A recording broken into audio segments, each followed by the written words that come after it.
नमस्कार, आज आपण शिकणार आहोत नाम व क्रियापद. ओके. नाम म्हणजेच नाउन. इंग्लिशमध्ये नामलाच काय बोलतात? नाउन. आणि मराठीत नाम म्हणजेच नावे. ओके. तर मराठीत कशा कशाची नावे असतात?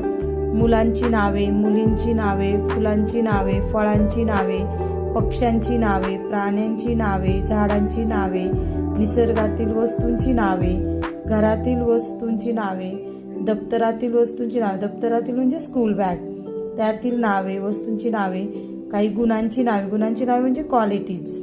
ओके. काल्पनिक नावे, काही इमॅजिनरी नावे म्हणजेच name. Okay.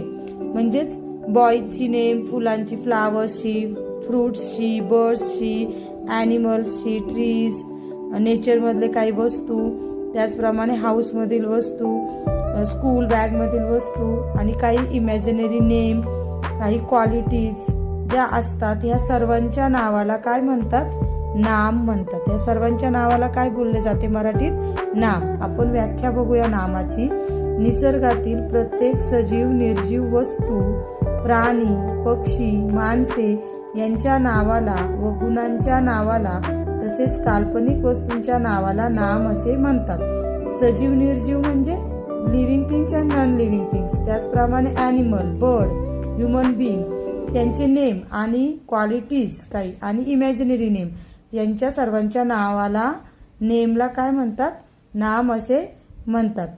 We will see in next video क्रियापद. आपण पुढच्या व्हिडिओमध्ये क्रियापद शिकणार आहोत.